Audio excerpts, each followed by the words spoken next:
ఆనాడు రాహుల్ గాంధీ గారు మీరు పోయి అశోక్ నగర్ సెంట్రల్ లైబ్రరీ మెట్ల మీద కూర్చొని మొదటి సంవత్సరం 2 లక్షల ప్రభుత్వ ఉద్యోగాలు ఇస్తామని హామీ ఇచ్చారు. ఏమైనా 2 లక్షల ప్రభుత్వ ఉద్యోగాలు? క్షమాపణ చెప్పు. ఈ రాష్ట్ర నిరుద్యోగ యువతకు మొదటి సంవత్సరం 2 లక్షల ఉద్యోగాలు ఇస్తాని 2 లక్షలు కాదు కదా 5% 6,000 ఉద్యోగాలు కూడా ఇయ్యనందుకు ఈ రాష్ట్ర ప్రజల క్షమాపణ చెప్పు. నిరుద్యోగ భృతి ఇస్తాని ప్రియాంక గాంధీ గారితో చెప్పించి నిరుద్యోగ భృతి ఎగ్గొట్టినందుకు ఈ రాష్ట్ర ప్రజలకు క్షమాపణ చెప్పు. జాబ్ క్యాలెండర్ ను అమలు చేస్తానని జాబ్లెస్ క్యాలెండర్ గా మార్చినావు. దానికోసం నిరుద్యోగ యువతకు క్షమాపణ చెప్పు. ఉద్యోగాలు వాయిదా వేయమని అడిగితే వీపులు కమిలిపోయేటట్టు పోలీసులతో కొట్టించినావు కదా. ఇదేనా నీ ప్రజాపాలన? ఇప్పుడు రాహుల్ గాంధీ గారు నువ్వు మీరిద్దరు రాండి. ఇప్పుడు మళ్ళీ ఒకసారి అశోక్ నగర్ సెంట్రల్ లైబ్రరీ పోదాంపా. గన్మెన్ లేకుండా ఇప్పుడు ఎవరు ఇప్పుడు వాళ్ళకి కొట్టరో తెలుస్తుంది. వస్తావా సెంట్రల్ లైబ్రరీకి?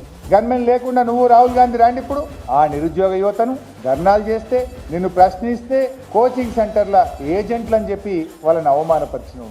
అందుకే ఆ నిరుద్యోగ యువత మొన్న గ్రాడ్యుయేట్ ఎమ్మెల్సీ ఎన్నికల్లో నీ కర్రు గాల్చి వాత పెట్టింది రేవంత్ రెడ్డి గారు.